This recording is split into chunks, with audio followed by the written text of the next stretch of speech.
Today I'm going to talk to you about Mystery of History, Volume 1. This is the third edition, so it came in a hardcover, and I really like the third edition. The pages are so bright, they're so colorful.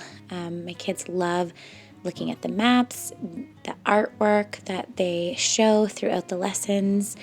This gives them a better idea of what we're talking about in history. So we really liked that part of Mystery of History's new edition.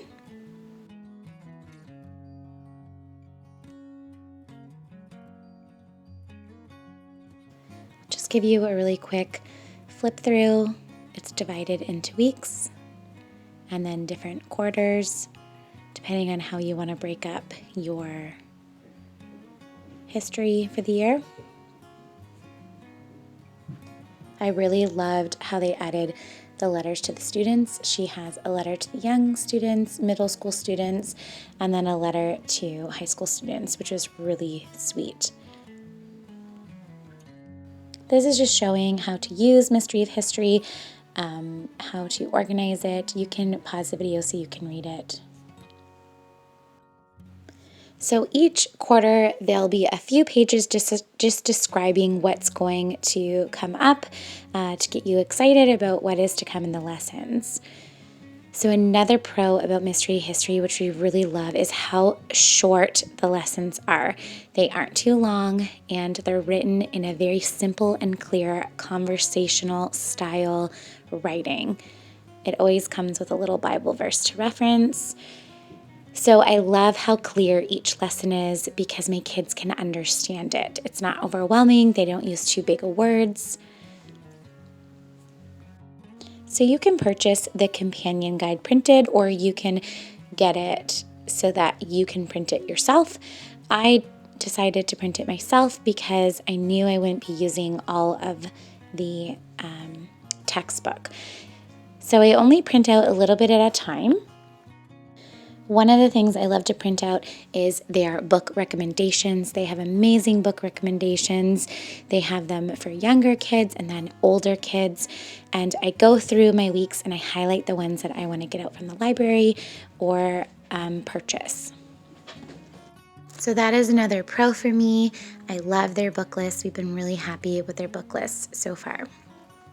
At the beginning of each week's lessons, there's a pre-test. We don't use it as a pre-test, we use it more as discussion questions.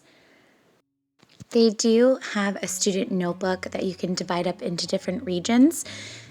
We actually skip that, so we don't do any of that. So each lesson will have a younger activity and an older activity.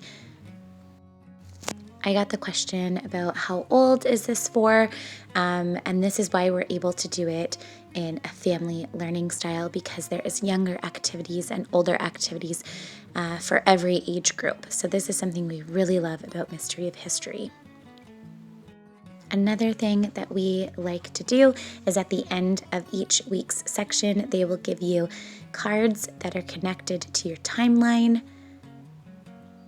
So these ones right here, I will get the kids to color the pictures. So they wanted creation for this one, and then we would stick them on the timeline. We actually use our own timeline book. It also has map work for the children. So sometimes we'll do this all together.